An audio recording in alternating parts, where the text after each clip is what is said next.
Então, boa noite a todas e a todos. É um prazer estarmos com vocês e vamos fazer uma reflexão, né? Me parece que muitas pessoas aqui, se não todas, já estão nesse caminho. Nós vamos refletir sobre os impedimentos em relação à vida, né? A vivermos a vida sem medo, a oferecermos o melhor que nós podemos oferecer aos outros, ao mundo, a termos, fazermos esse movimento, porque, como a Rita trouxe ontem, vida é movimento, recriarmos constantemente, diante dos novos desafios e recriarmos prazerosamente, utilizando todos os nossos recursos a nosso favor, né? Da beleza, do poder. Eu começo com uma citação do guia da palestra 128, que ele fala assim: o universo é totalmente aberto e o homem poderia movimentar-se livremente nele. Isso significa que o universo está verdadeiramente à disposição do homem, com todos os seus infinitos e diversificados tipos de realização, de forças, de energia, de experiência, de suprimento, em qualquer forma que o homem possa conceber. E mais do que pode imaginar a esta altura de sua evolução. Ele poderia fazer uso de tudo isso, poderia de fato explorar as venturosas possibilidades que se abrem. Poderia ser o senhor deste maravilhoso mundo no qual pode expandir-se para sempre, conquistando mais experiências venturosas, maior sabedoria e poder, maior escopo e profundidade do ser. Então, vejamos que se descortina algo de muito poder, né? Algo que nos convida a acessarmos esse poder real em cada um de nós, que nós desconhecemos. Ainda que estejamos neste caminho, alguns mais há mais tempo e outros há menos tempo, muitas vezes duvidamos desse poder interno, né? Desse ser que somos. Então, quais são os obstáculos a somar vida aos anos? A frase que a Rita enfatizou ontem, no final da apresentação dela. O que nos impede de somar vida? E vida é movimento, é alegria, é realização, é recriar positivamente e saudavelmente em todas as etapas das nossas vidas, em todos os momentos. O guia nos fala a respeito do autoconhecimento e da autotransformação, que a condição necessária para que a gente possa ah, fazer essa caminhada é coragem e humildade, né? A coragem de nos comprometermos conosco, de nos autoenfrentarmos, porque o compromisso não é com a regional, não é com os professores, os coordenadores, o compromisso é com cada um, né? É o meu compromisso comigo mesma, é o meu desafio comigo, é o meu propósito de vida e humildade, porque eu preciso saber exatamente onde eu estou para saber onde eu quero chegar. E se eu não tiver esses elementos, eu não vou conseguir acessar meu subconsciente, inconsciente, com atitudes moralistas, como ele nos fala, né? Isso é feio, é errado, pecado, politicamente incorreto, ah, Deus castiga, ou seja lá de que maneira for.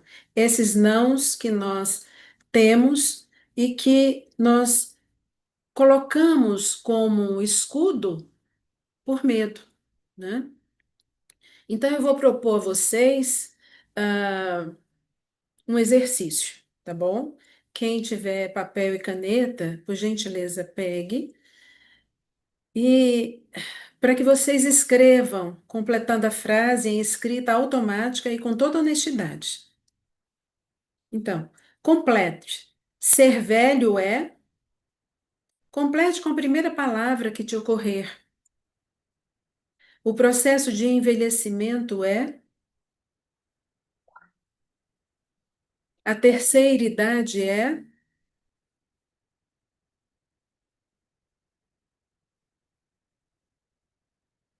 o que faço para ser feliz à medida que envelheço?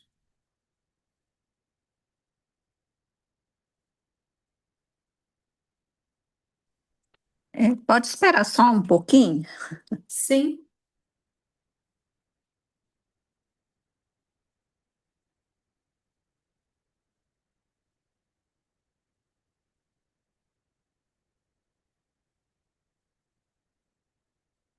Qual o meu olhar para as pessoas idosas? De forma objetiva, coloque, ainda que seja uma sensação, pensamento, seja ele qual for.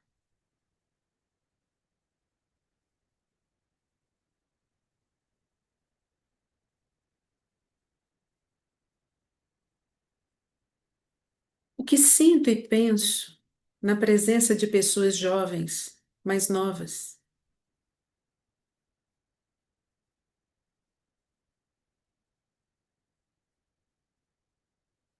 Olha, eu já estava na 3, ou seja, passou para 4, eu não fiz a 3.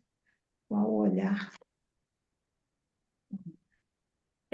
Eu vou sugerir a vocês que vocês não precisam anotar as perguntas, depois nós disponibilizamos para vocês. Não, Então, mas eu tenho, responda. para mim pensar nelas, eu tenho que estar com ela escrita para me enxergar. Ah, entendi, entendi. Qual é o meu olhar? Eu não sei o quê. Vou colocar novamente. Qual o meu olhar para as pessoas idosas?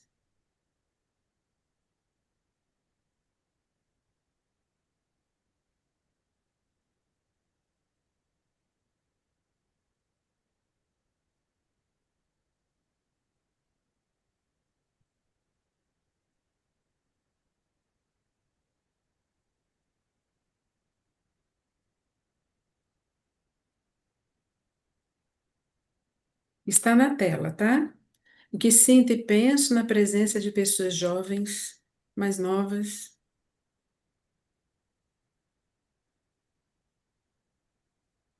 como me sinto e penso para fazer sexo no meu envelhecer,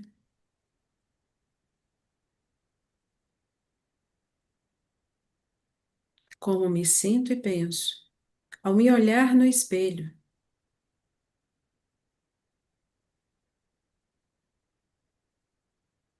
Tento fugir do contato com o meu envelhecimento, com o meu corpo.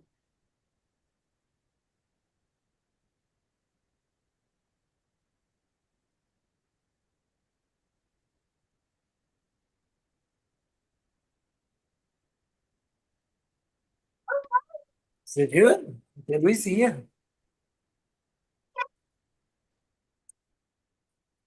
Posso passar?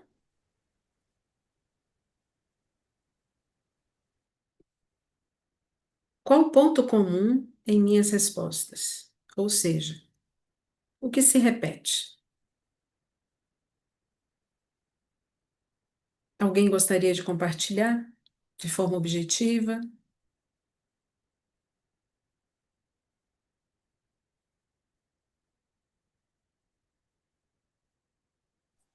Essa última eu não entendi, desculpa.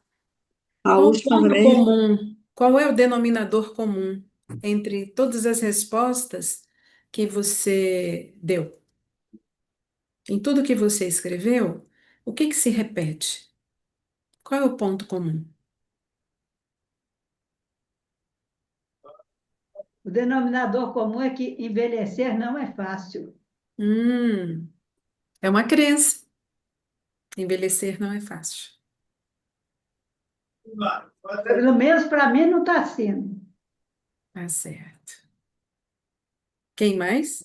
Posso Eu, falar? eu não anotei as perguntas, eu queria concluir a última parte. Como me sinto e penso para fazer sexo, depois a outra eu não sei o que foi. Alguém mais quer compartilhar? Eu, Por favor. Envelhecer é uma dádiva, é uma oportunidade ímpar que eu tenho para eu poder cada vez mais me tornar consciente da Uhum, vida e do meu ser. uhum. Esse foi o seu primeiro pensamento, Carlos? Ok. Quem Sim, mais? sim. Diga, Pedro, Pedro. para mim tem sido uma fase excelente. Eu tenho Uhum, 68 anos, estou aposentado há 8 anos, e eu sofri tanto quando era jovem, os conflitos internos, falta de dinheiro, falta de uma série de recursos materiais e de apoio. uhum, Então, apesar de ter uma questão, né, saúde e tal, mas eu acho que é uma fase excelente. Eu estudo, eu faço patchwork, eu faço academia, estudo uhum. línguas, viajo. Então, para mim, tem sido uma. Até namorar, que eu era muito mais tímido, muito mais arredio, eu acho que eu estou muito mais aberto para namorar, e inclusive para sexo. Que bom, Pedro. Muito bom. Excelente, excelente fase. Espero continuar Uhum. assim. Grato. Alguém mais? Obrigada a vocês. Eu Então, penso. diga. Então, Oi. eu, eu respondi todas, né? Mas acho que nessa questão do denominador comum é que a velhice traz uma forma de a gente se conhecer melhor, né? Voltar um pouco, entender um pouco a vida da gente e construir em cima disso, né? Uhum, Aceitar e construir. E eu me divirto um pouco com os mais jovens. Às vezes eu acho graça da imaturidade, dos dramas que eles fazem, né? Porque a uhum. gente já tem uma certa maturidade com as coisas. E saudade também, né? Da vitalidade. Isso daí realmente complica um pouco, né? A É. vaidade da gente tem que ser repensada, né?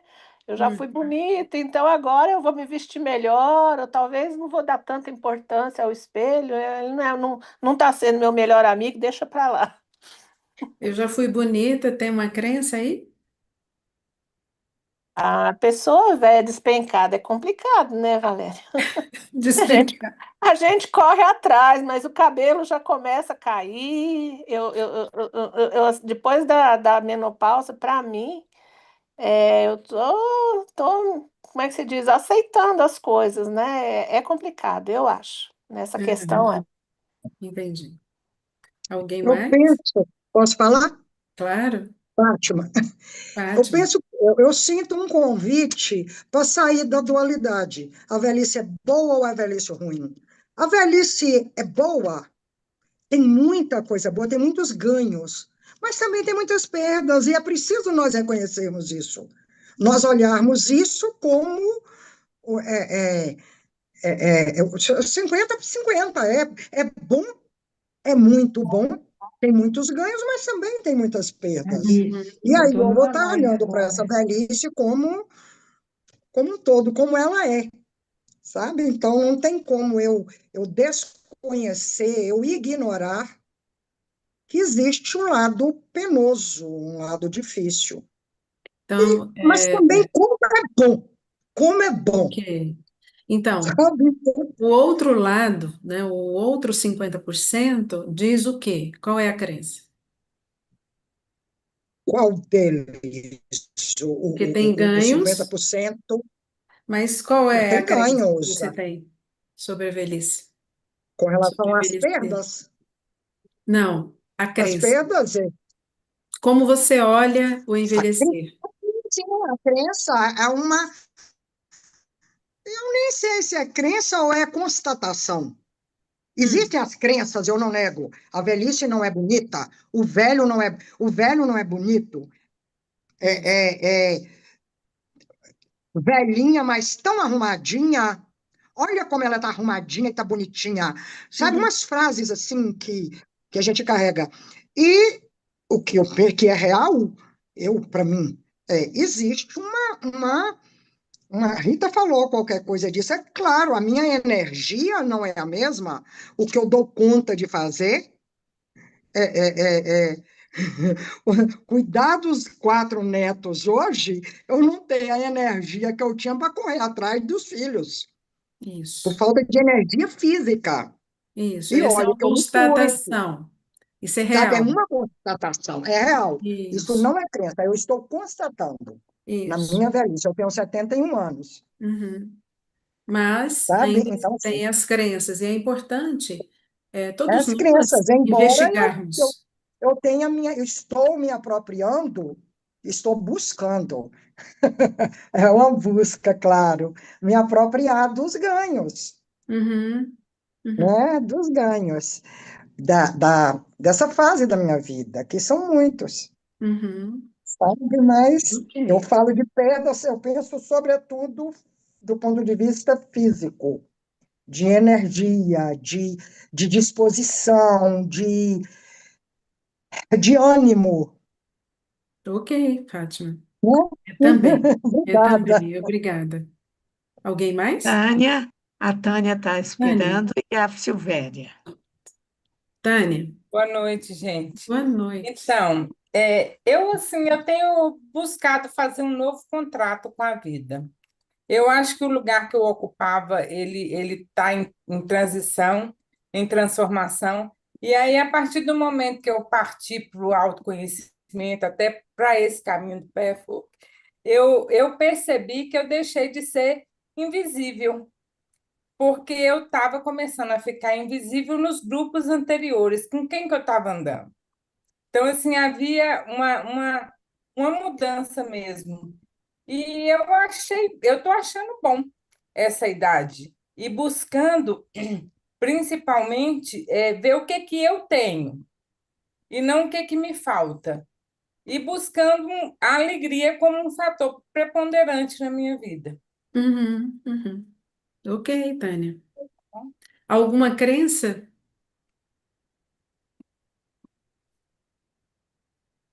Eu acho que o tônus é outro, né? Eu acho que tem uma limitação de energética mesmo, mas a gente se transforma, eu acho. Uhum. Ok, obrigada. Silvéria, Boa noite, todo mundo. boa Eu vou noite, falar Silvéria. sem me mostrar que eu já estou na cama. Tá tudo certo. Então, Valéria, as questões que você coloca são bem pertinentes e o que eu acho que elas têm em comum para mim, denominador comum para mim, é reconhecer minhas vulnerabilidades, independente da idade, mas principalmente na idade. Fala um pouquinho mais Vulnerabilidades, alto, por gentileza. vulnerabilidades, reconhecer minhas vulnerabilidades. Mas qual é o seu olhar para o envelhecimento? Exatamente essa. Automaticamente, quais são as falas que vêm? A Quais são? primeira fala que vem é vulnerabilidade, Hum, que é 50. Se eu for analisar, claro que eu vou verificar que tem todas as possibilidades, mas no espontâneo que me surge, e o que é uma coisa muito importante para mim, é que eu, jovem, quando era e adulta madura, eu não parava para considerar minhas vulnerabilidades. E exatamente nesse caminho me trouxe a consciência no envelhecer para reconhecer essas vulnerabilidades, não como aspecto negativo, mas com aspecto positivo dessa minha inteireza, entendeu? uhum. Considerando os 50-50 mesmo. Ok. Obrigada, Silvéria. Alguém Obrigada a mais? você.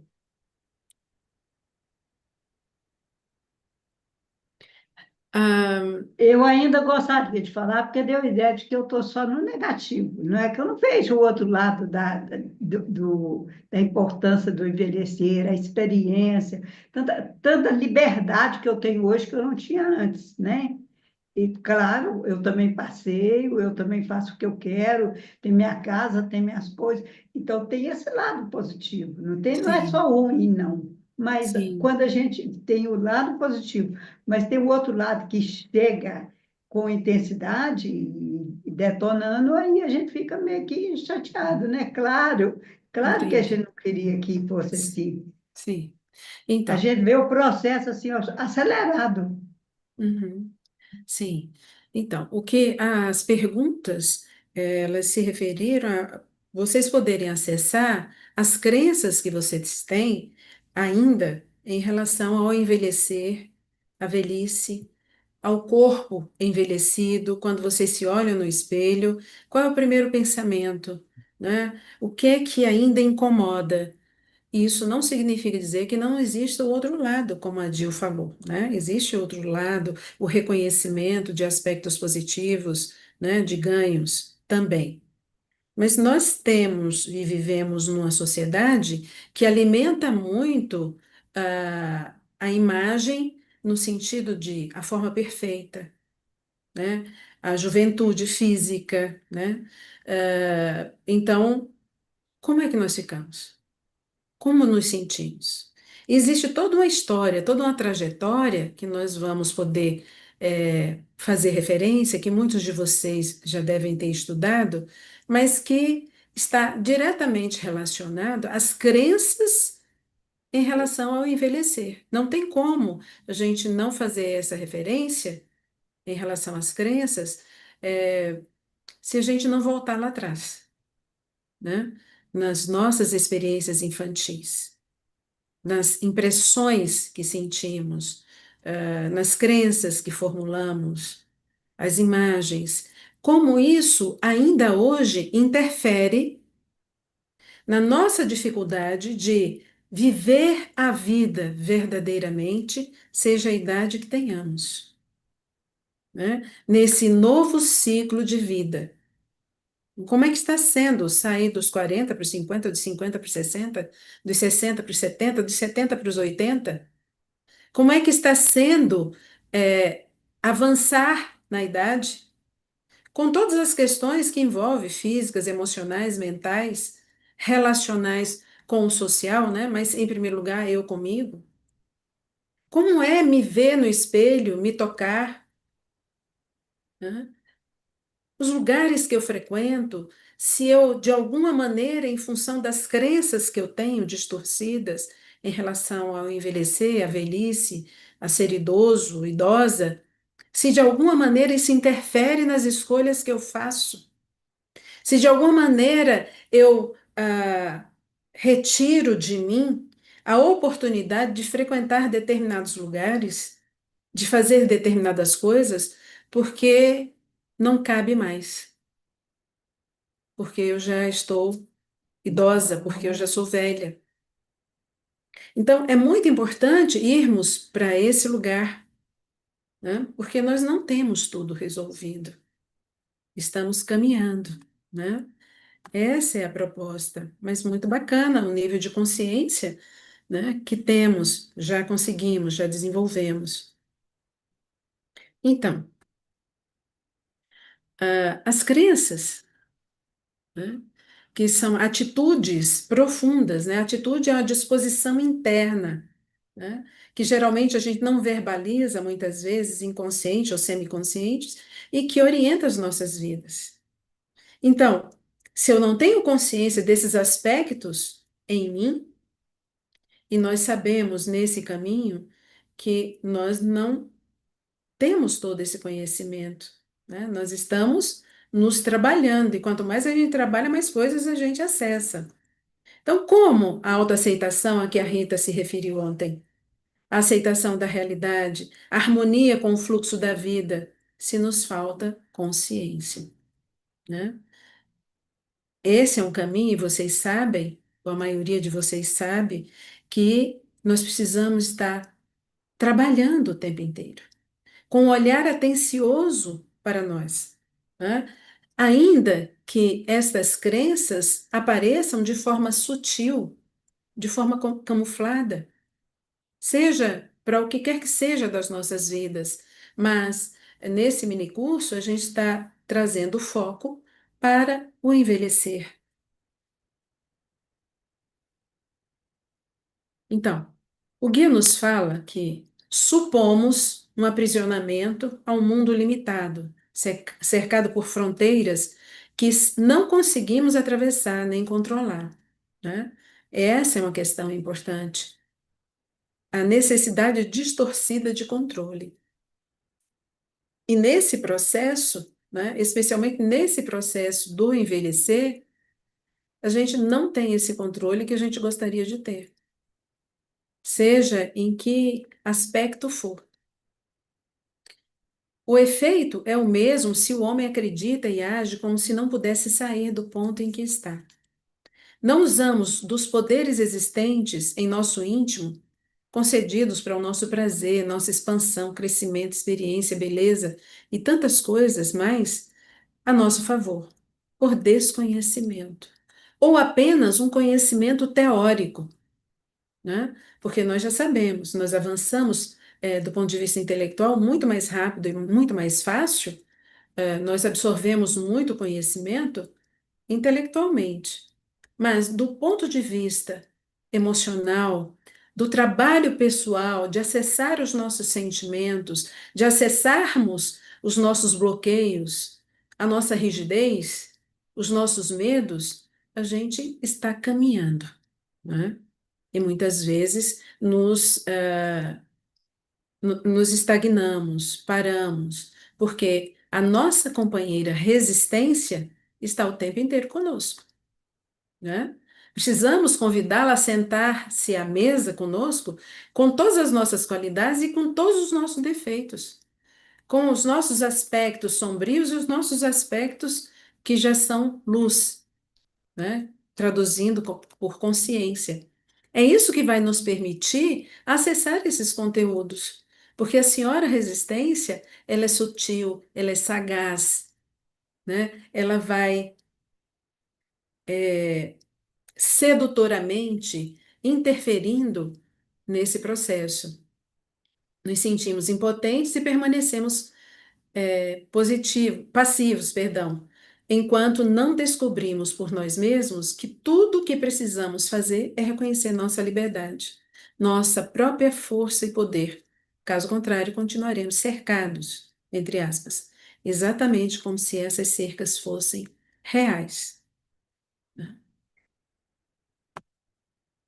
As cercas, o guia nos fala, podem ser retiradas instantaneamente, mas não é mágica, é trabalho. Então, o caminho é encontrar o nosso próprio caminho para descobrir a irrealidade dessas cercas, que se relacionam aos nossos medos, que estão relacionados às nossas crenças. As crenças são as cercas. Eu gosto muito de uma imagem daquele boneco de marionetes, né?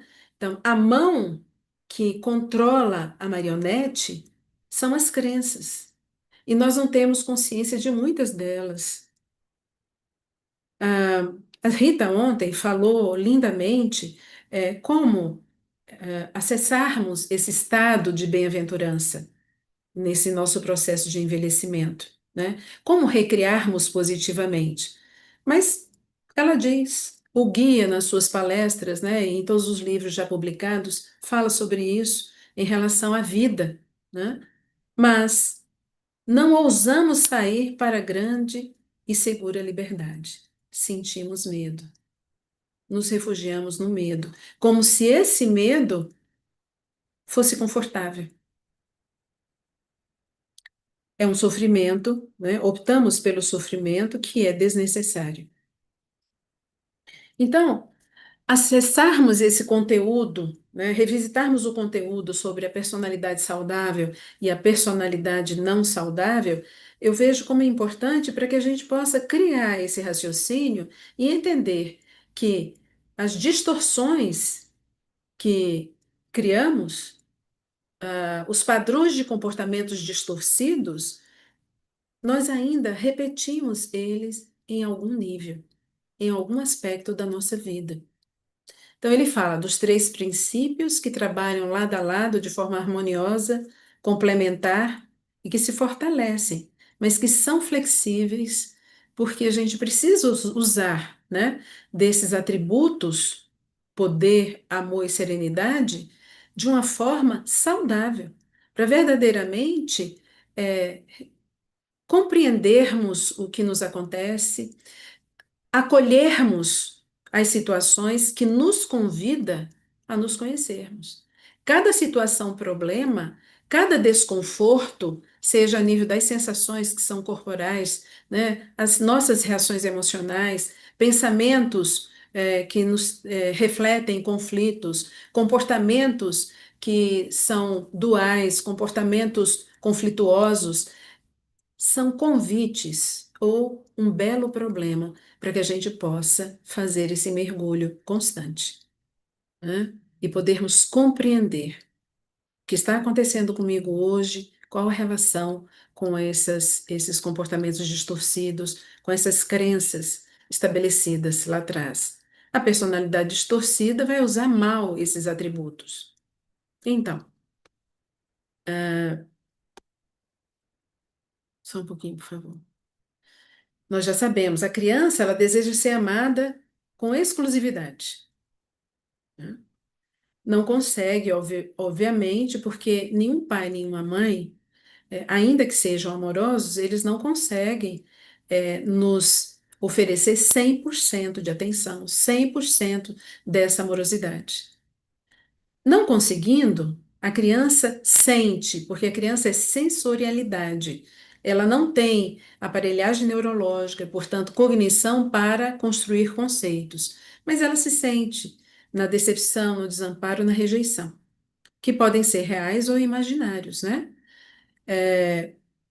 O que poderia ser real ou imaginário? O real é a mãe ou o pai saem para trabalhar, essa criança vai passar um tempo, né, sem esses pais, ela não compreende isso. Ainda que seus pais digam, mamãe e papai vai trabalhar, você vai ficar com fulaninho. A criança sente, e ela se sente insegura com isso. Ah, esse é um modelo imaginário de desamparo, vamos dizer assim, mas é real para a criança. Ela se sente desamparada quando esses pais se ausentam, especialmente a mãe, quando se ausenta, em função do vínculo dessa criança com essa mãe, né, na primeira infância. Imaginário, o real. Quando a criança é colocada para adoção, quando a criança é jogada num terreno baldio, ou coisas do tipo, né? De qualquer modo, isso é real para a criança. Por se sentir insegura, ela busca por um mecanismo de defesa, vamos dizer assim, um mecanismo de autopreservação, e isso é muito interessante e pertinente, ela busca soluções, né? Porque ela não quer sentir mais essa dor. É muito interessante que uma situação de uma amiga, a neta dela, né? Tinha nascido e ela foi, acompanhou em outro estado. Foi lá para poder dar suporte à filha, etc. Essa família estruturada, pais amorosos, ok. Quando ela tinha 3 para 4 anos, a filha dela teve um outro bebê, um menininho. Ela fez a mesma coisa, foi lá dar assistência a essa filha e dar suporte, né, para netinha, enfim. Quando a mãe chega com o bebezinho em casa, a menininha está muito gripada e fica muito em cima do bebê e perto da mãe. Essa minha amiga diz assim: filha, você não acha melhor afastá-la um pouco para que o bebê não se contamine? Aí ela falou assim, como boa estudante de psicologia, ela disse assim: não quero causar trauma nenhum para ela, pode deixar que eu resolvo. O bebezinho foi contaminado. Essa mãe teve que ir para UTI, para uma emergência pediátrica, e esse bebê precisou ir para a UTI pediátrica, né? Com um quadro de bronquiolite, alguma coisa assim. Essa minha amiga falou assim: Valéria, no primeiro dia ela parecia estar bem. Nós falamos para ela que a mamãe tinha ido levar o irmãozinho que estava dodói no hospital. No segundo dia, ela olhou para mim e disse assim: vovó, mamãe foi embora? Entende? A dor dessa criança, que ela não compreende, né? Ela não faz esse raciocínio. O que isso? Que dor é essa? O que se desdobrou a partir daí? E aí nós sabemos e podemos rever alguns conceitos em relação a o que o guia nos traz, né? Que são as pseudo-soluções, né? Como uma forma de se adaptar a essa situação que é hostil para a criança, que é de dor e que ela não quer mais sentir, ela pode ir para a pseudo-solução do amor.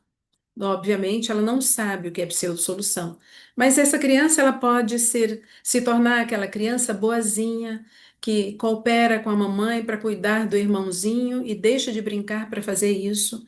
Ela vai se tornando um adulto em miniatura, né? Ou ela pode ficar indiferente e se afastar, ou ela pode ser aquela que se torna independente e é elogiada por isso, nos três casos. E isso vai reforçando esse comportamento da criança que está distorcido, porque ela tem necessidades infantis. Esse foi apenas um exemplo. Podia ser que ela não tivesse nenhum irmão, podia ser que essa mãe saísse para trabalhar, como a maioria das mães do nosso país, podia ser qualquer coisa. Então, na pseudo-solução do amor, o amor é uma qualidade, é um atributo. O que que a gente faz lá atrás? A gente vai exagerar isso. O amor real, ele expressa compreensão e compaixão. Mas na pseudo-solução, a crença é a seguinte: se eu for amada ou amado, tudo estará bem. A maior virtude é esquecer de mim mesma, de mim mesmo. Qual é a intenção com isso? É angariar amor, proteção, aprovação e ser cuidada, cuidado. Quais são os padrões que essa pessoa revela, esse tipo de personalidade revela? Tem que amar a todos, nunca achar defeito nos outros, tem sempre que ceder, tem sempre que atender às demandas dos outros, jamais reconhecer seus valores e realizações, falsas fraquezas, usa das falsas fraquezas, né, como armas para poder obter esse amor tão desejado.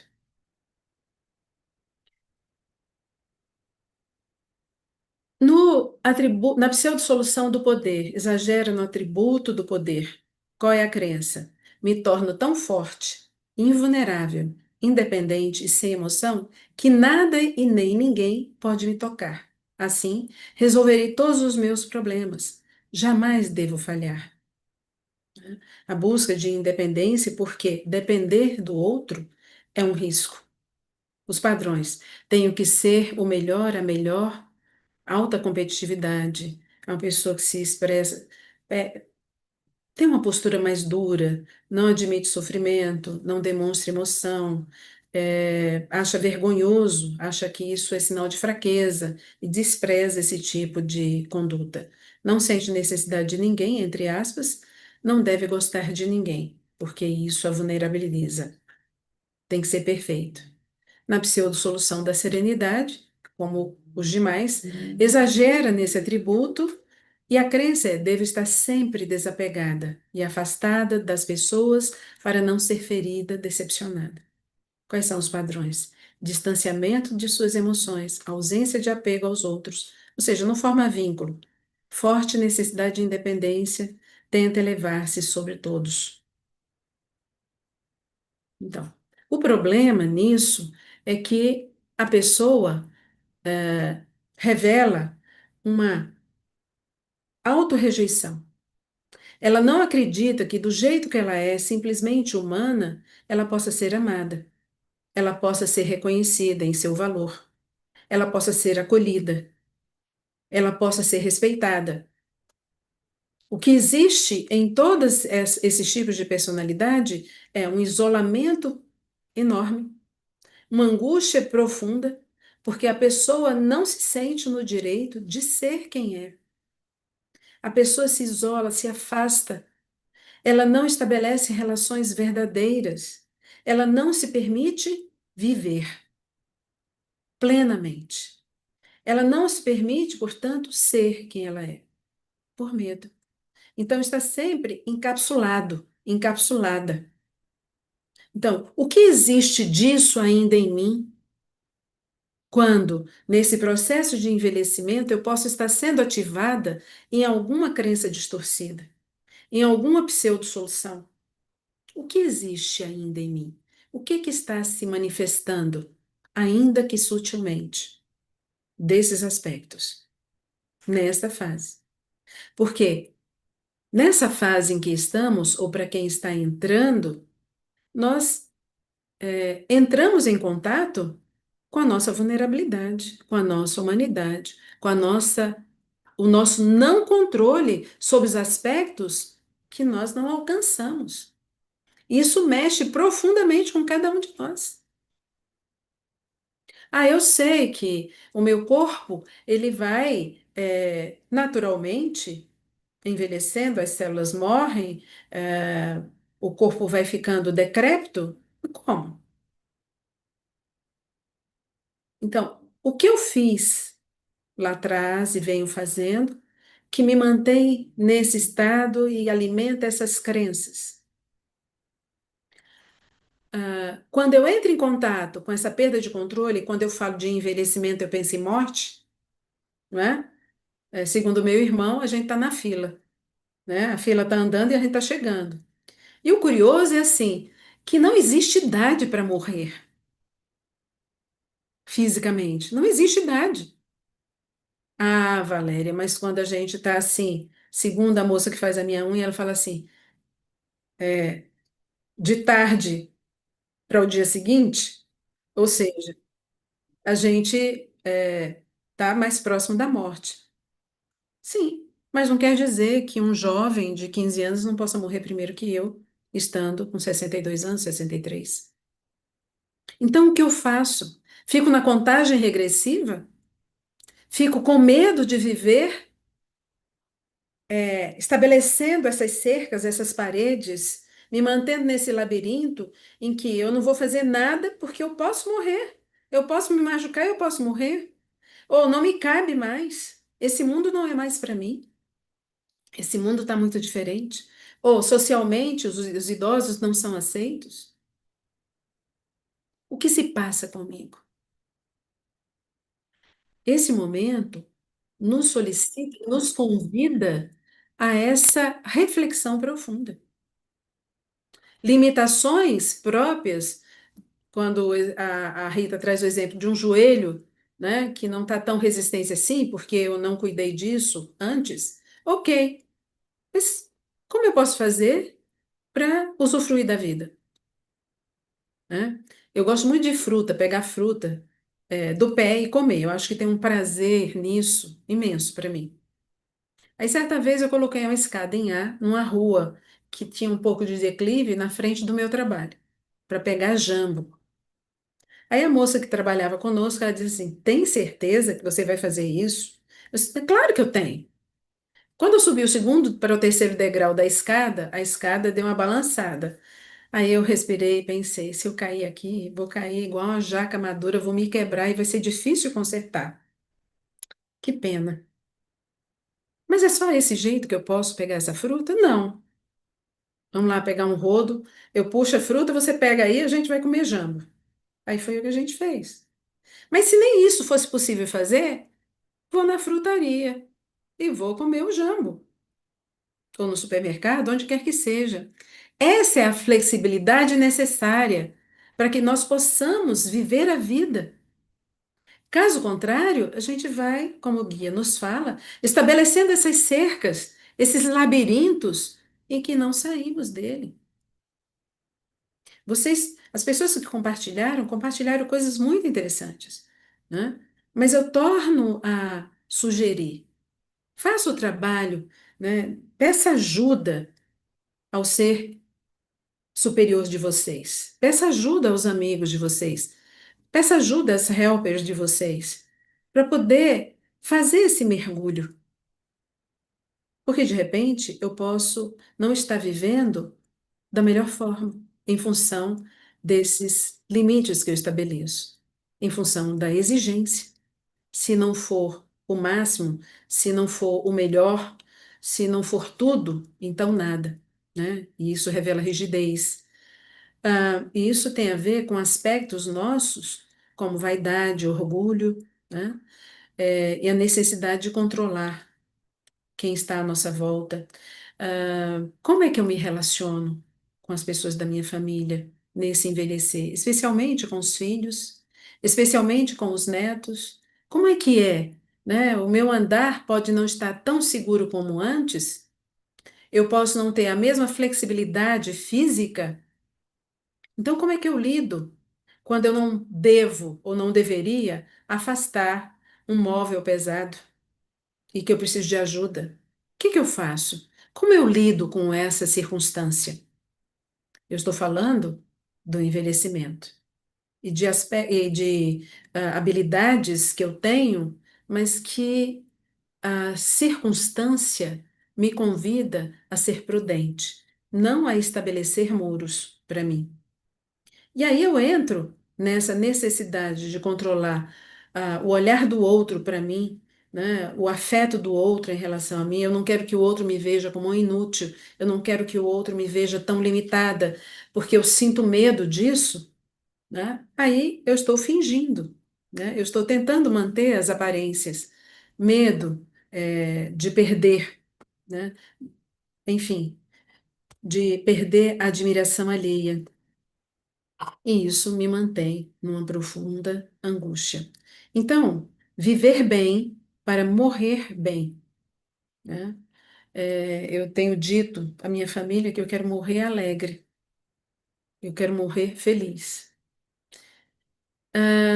Ele também fala que, em relação a isso, ah, perdão, que esses aspectos de crenças, essas impressões que me aprisionam, é um laço, né? E esses recursos que eu tento para manter o afeto, a admiração, o respeito do outro, a presença do outro, uma das coisas que, trabalhando como estagiária com um grupo de idosos, numa roda de compartilhamento, eles falaram assim: a coisa mais difícil é as pessoas não conversarem com a gente, é as pessoas não perguntarem como nos sentimos, é as pessoas nos pedir, não nos pedirem opinião, é ser invisível, né? Mas na distorção a gente quer dominar, a gente quer prender, e com isso a gente pode se colocar em situações muito difíceis, muito dolorosas, porque a gente reafirma a dor do passado. E isso é sinal de desequilíbrio. E não é possível enganar o nosso eu interior.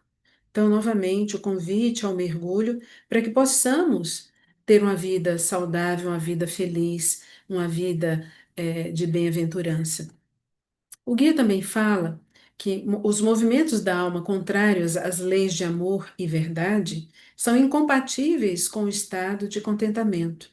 E aí, a doença como sintoma, um convite para que nós possamos escutar o que o nosso corpo está dizendo, possamos escutar as nossas emoções, né? Porque ele também diz que os sentimentos são pensamentos não pensados, né?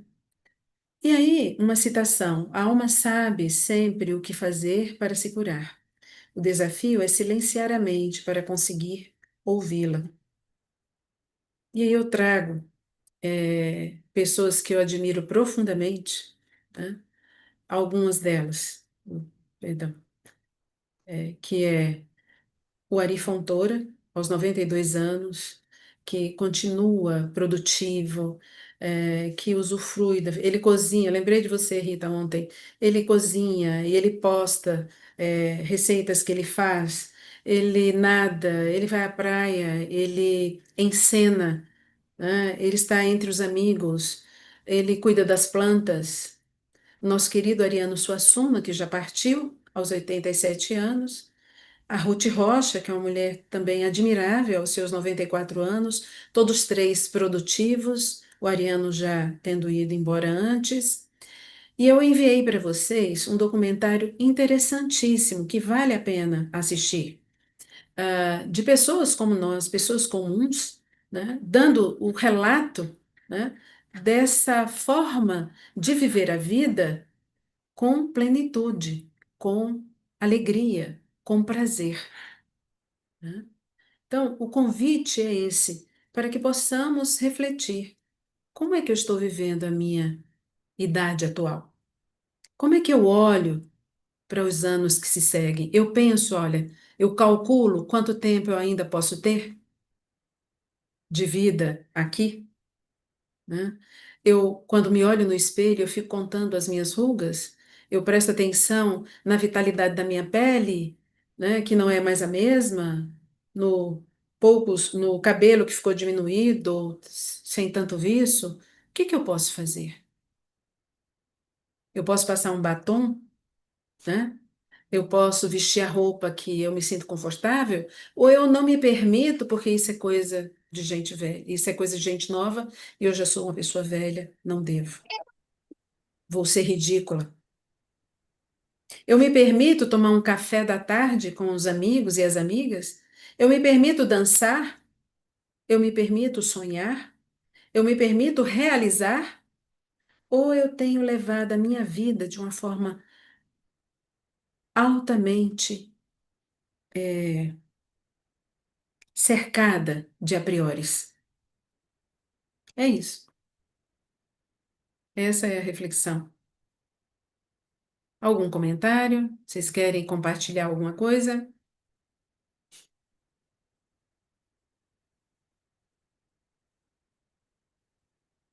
Diga, Pedro, você está com um leve sorriso nos lábios. Eu estou impactado com as suas falas, né? Eu acho que muito me tocaram profundamente. E eu acho que a gente nunca é tarde para a gente refletir, para a gente mudar como ser humano, né? Eu acho que o autoconhecimento, a partir da formação que eu fiz no PESO, tem me convidado muito a essa mudança, né? Constante e permanente, como Uhum. ser humano, para evoluir, para melhorar. Olha, uma outra pessoa que eu admiro profundamente, né, é, é a Ida Pulcinic. Muitos de vocês conhecem. Produtiva, com mais de 90 anos, né? Ela acolhe a limitação, né, em função da circunstância, ela não pode mais viajar de avião, mas ela continua fazendo os trabalhos dela, as postagens no Instagram, que tanto nos ajuda, né? E ela já falou algumas vezes, eu sempre a ouço no café da manhã, e ela disse assim: eu trabalhei durante todos os anos da minha vida com o meu círculo vicioso do amor imaturo. E ela fala: trabalhei profundamente e continuo trabalhando. Este é o nosso desafio. A senhora resistência, ela intelectualiza. É uma via, a intelectualização. Ah, eu já sei disso, é verdade. Quantas vezes vocês já viram isso que eu resumidamente apresentei para vocês? Né? Lima Duarte, isso mesmo, Graça, 95 anos, né? Então, assim, quantas vezes? E na minha turma, eu e a Aline somos da mesma turma, né? De PPTP, de Helper, a gente às vezes falava assim, nossa, de novo esse negócio, que enjoo, que chatice, né? É, e o guia fala numa certa palestra sobre a ânsia que nós temos pelos resultados, pela mudança. Tá tudo certo em relação a isso. Mas nós precisamos ter clareza de que esse é um caminho e um caminhar, que não existe chegada, pelo menos que nós conheçamos, né? É o convite. Obrigada, Pedro. Alguém mais? Rita, Eu que agradeço. Aline. A Luciana está falando, reflexões poderosas, autoconhecimento e mudança de postura. Lá no YouTube, a Lília Campos colocou que ser velho é pura poesia, amor e curiosidade, e que ela participa da vida para ser mais feliz. Isto. Uma dica que eu acho que é muito interessante, eu sinto medo. Medo do quê?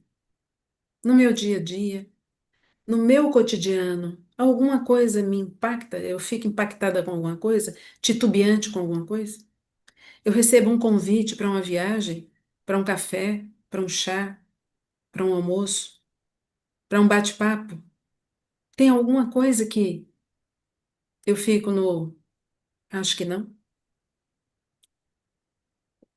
Ah, não preciso cuidar do meu cabelo. Afinal de contas, eu não vou ver ninguém, não vou sair. Não preciso cuidar de tomar um banho gostoso. Não preciso, afinal de contas, comprar nada demais aqui em casa, eu como que tiver, ao invés de me perguntar: O que eu quero comer hoje? Onde? Com quem? Rita? Iná? Valéria, Oi, diga, é, Heitor. Só quero você, lembrar que, tudo bem, pode, não é porque a Graça colocou uma outra pessoa aí, Hum. que foi o ex-marido dela, Ah, sim. Uhum. ei, que trabalhou posso, até os 96 anos, né? Ah, sim, Agora sim. já foi.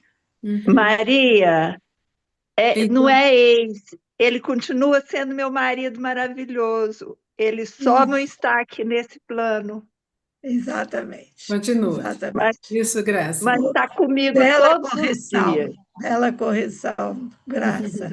Que bom, Isso Graça. mesmo. Isso. Heitor? Obrigada, Rita. o que me tocou da aula, e é uma coisa que o guia traz muito, esse alerta do amar a todos, né, na distorção da qualidade do poder. Sim, do Que, amor. desculpa, ato falho. É, mas o que me veio de pergunta em relação ao envelhecer e ao próprio trabalho de autoconhecimento é que a nossa capacidade de amar aumenta. E hoje eu estava refletindo se ao envelhecer não aumenta mesmo a nossa capacidade de amar a todos à nossa volta, assim, não a todos, todos. E isso não poderia ser um lugar não distorcido, um lugar de sustentação, assim. Aí, como na aula se colocou como distorção e o guia coloca, eu queria ver se você tem um ponto de vista sobre esse lado do anseio de amar a todos saudável, assim. Se existe algo saudável apesar Tem, dessa palavra a sim. todos. É o caminho que nós fazemos. Quanto mais nos conhecemos, quanto mais nos tornamos conscientes das nossas distorções, especificamente falando das nossas crenças, que são distorções, das defesas que utilizamos, das estratégias de defesa e tudo mais, quanto mais conscientes, quanto mais eu trabalho em relação a isso, no sentido de reconhecer o meu círculo vicioso do amor imaturo, do perfeccionismo e tantos outros círculos viciosos, mas eu vou me harmonizando com as leis espirituais. O guia traz as leis espirituais. A Rita tem um trabalho belíssimo com as leis espirituais, né? Ela tem um trabalho belíssimo com ela escreveu um livro, Pai Nosso, né? Reflexões importantíssimas. E nos nossos grupos semanais, porque ela é minha helper, nós trabalhamos essas questões. Então, quanto mais nos conhecemos, quanto mais acolhemos esses aspectos distorcidos em nós, porque eu só mudo aquilo que eu conheço em profundidade. E eu preciso conhecer a nível dos sentimentos que estão cristalizados, dos sentimentos que eu ainda não me permiti ouvir, das dores que eu não me permiti acessar. E à medida que eu vou fazendo isso, eu me torno, mas eu vou aceitando a minha humanidade. Na medida em que eu aceito a minha humanidade 50-50, eu aceito a humanidade do outro 50-50. Sejam eles da minha família nuclear, da minha família ampliada, das pessoas que moram no mesmo prédio que eu. Obviamente, né, na nossa condição humana, tem pessoas que eu gosto, tem pessoas que não é que eu não goste, não faz falta para mim. Porque é processo, é caminhada, não é? Mas é isso aí. Tá, joia, obrigado.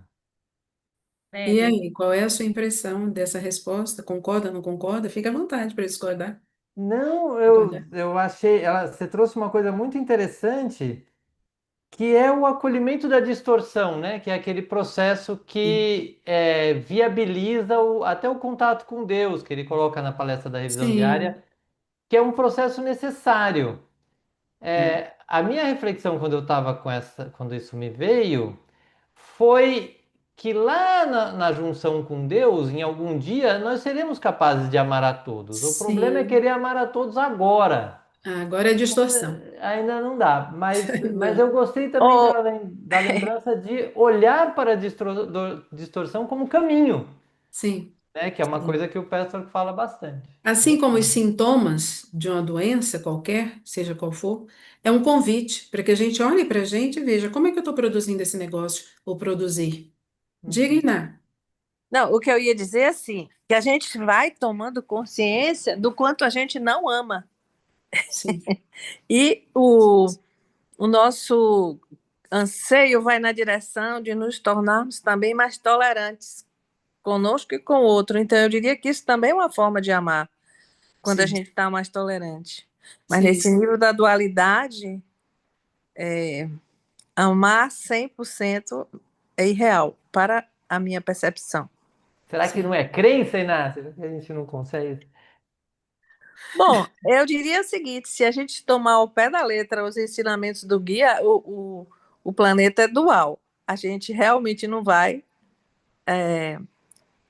ser realmente esse amor incondicional total como a gente deseja, porque a gente deseja isso.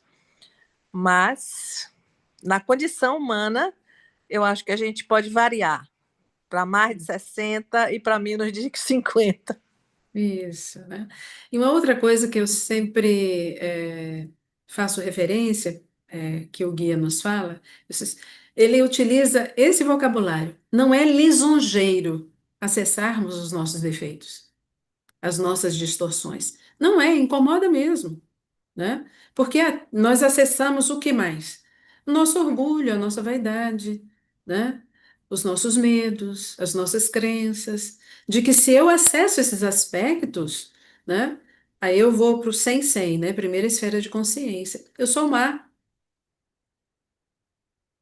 né? Ou seja, não tenho solução. E isso não é verdade. Valéria, Alguém é, mais? tem uma pergunta aqui do YouTube, da Lília. O envelhecimento afasta o ser humano dos mais jovens por muitos motivos, por se acharem donos da verdade e não da experiência, e não da experiência. Será que isso não é uma coisa séria para a solidão dos mais velhos?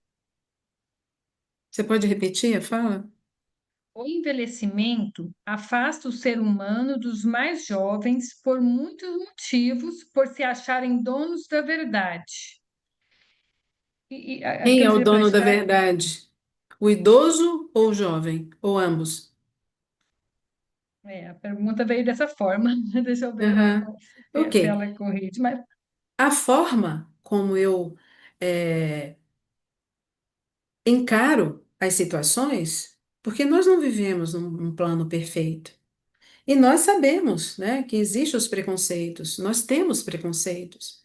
Muitas vezes temos preconceitos conosco, assim como com o outro, né? Primeiro comigo, depois com o outro.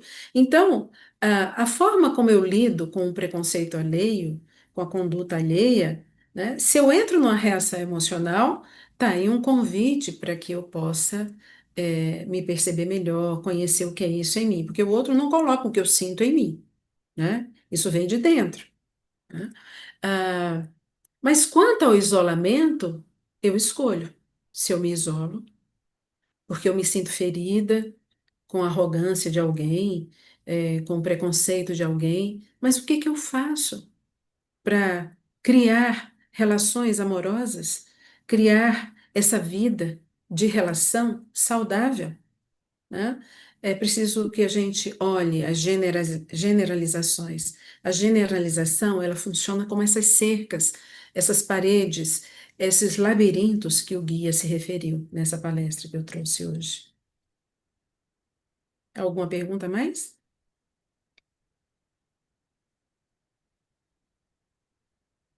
Rita, Iná, Aline?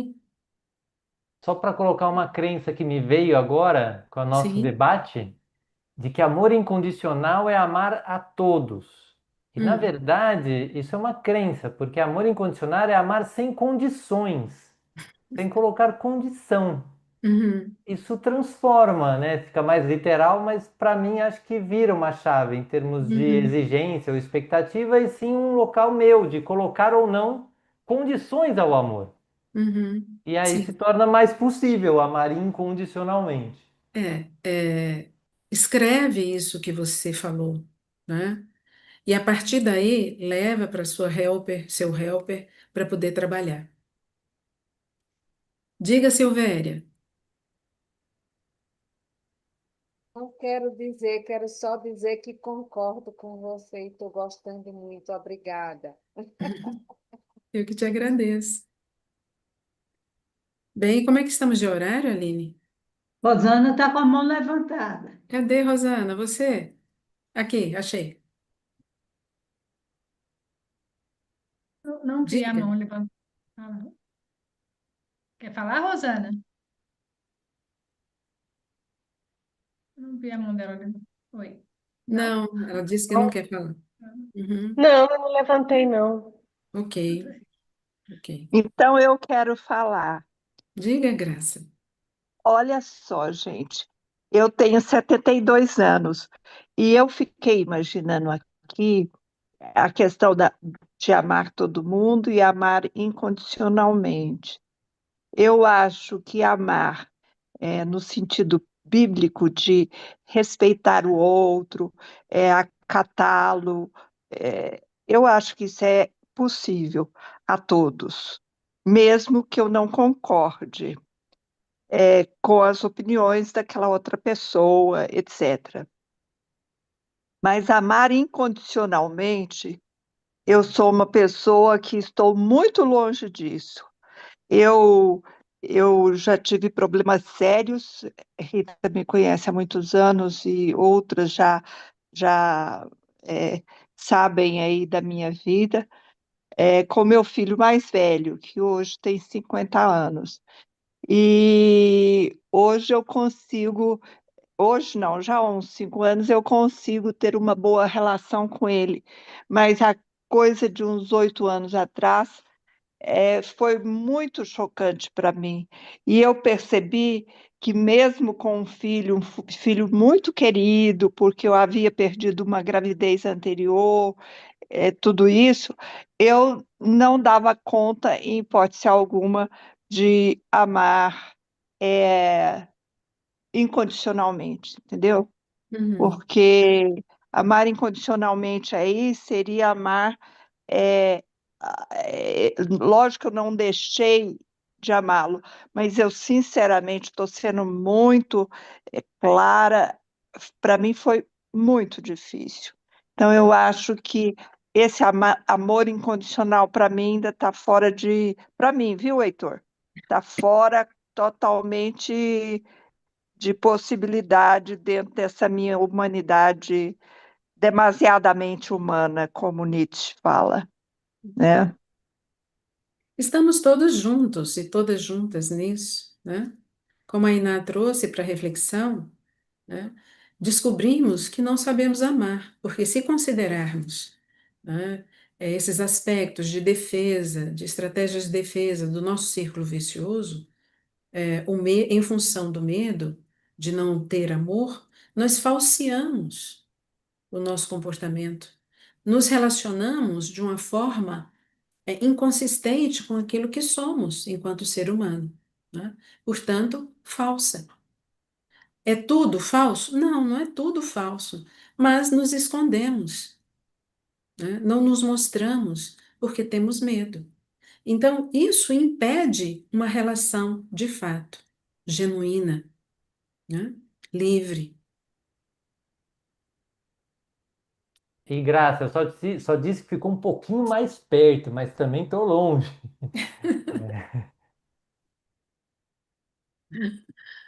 Alguém mais?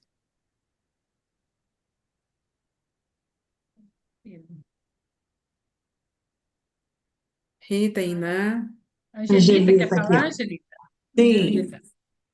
eu fiquei pensando aqui Ah, esse final e Angelita, pensando bem-vinda. assim, obrigada. Saudade de De vocês. você também, nunca mais eu te Aí vi. é o seguinte, pois é, nós vamos ver. Vai ter o 1º de agosto, né? Nós vamos ver. Tá bom. Aí, eu quero participar do grupo lá. É o seguinte, eu tenho tido muitas dificuldades com saúde e eu percebo nessa fase um grande medo, sabe? Eu falo, ai, meu Deus, ainda estou olhando para esse medo, mas ainda estou com ele. Medo de ficar dependente, ficar fisicamente dependente, sabe? Ah, Uhum. Maria, um medo. Agora, esses dias eu tenho olhado mais esse medo, parece que deu uma suavizada, mas eu tenho tido muito esse medo, sabe? Eu falei, Uhum. vixe, é o grande medo da minha velhice é esse, sabe? Porque eu tive Uhum. alguns problemas de saúde, como um diagnóstico de desautonomia autônoma, e eu falei, caramba, sabe? Uhum. Aí ainda estou ainda nas buscas para ver se eu fico melhor, mas eu vejo esse medo, viu? É, É. de alguma maneira, esse medo limita você de viver. Não, eu estou dentro do possível, eu olho para o medo e continuo, né? Com a coragem de viver o que eu posso, o que eu dou conta. Uhum. Né? Por exemplo, hoje eu fui lá na academia fazer musculação, chego lá, só dei conta de fazer bicicleta. Aí eu falei, tá bom, fiz pelo menos 40 minutos de bicicleta. Aí Uhum. aceitei, tive aceitação e vim para casa de boa. Então, assim, Uhum. mas eu fico, eu não fico pulando de alegre, não, eu fico triste, né? De vez em Uhum. quando me pego triste. Ai, A questão é sabe? assim, Então, eu não ainda estou quero. nesse círculo Uhum. vicioso. E procurar ajuda. Isso. Eu não quero me tornar dependente fisicamente de ninguém. Ah, mas se eu vou à academia e eu consigo fazer a bicicleta, que ótimo que eu consegui fazer a bicicleta. Gostaria de ter feito toda a série de musculação? Gostaria. Mas hoje, aqui e agora, eu consegui fazer a bicicleta. Eu consegui sair de casa para a academia, né? Isso não é jogo do contente. Isso é reconhecer aquilo que é real. Não quer dizer que no dia seguinte você não consiga fazer a musculação, né? Então, são Pois é. coisas para as quais nós precisamos olhar, porque tendemos a fazer uma generalização. Se eu não conseguir hoje ou esta semana fazer algo que eu planejei, que eu gostaria, então não vou conseguir mais, né? Pois é, eu sei que estamos aí nessa, nesse olhar, né, para a realidade. Opa, mas essa Bem idade aí, linda. nessa época, para mim, está sendo, tem esses desafios, né? Isso, estamos todas É, juntas nisso, né? é isso mesmo. Bem, Obrigada. eu que agradeço. Iná e Rita querem fazer alguma colocação? Só gratidão, Valéria. Você foi muito feliz na sua palestra, eu adorei. Obrigada, você é sempre muito gentil comigo. Muito boa mesmo, Valéria. Verdadeira. Eu Muito bom. sei, eu acredito em você. Muito bom. E eu gostei muito da participação de todos também. Muitas pessoas participaram.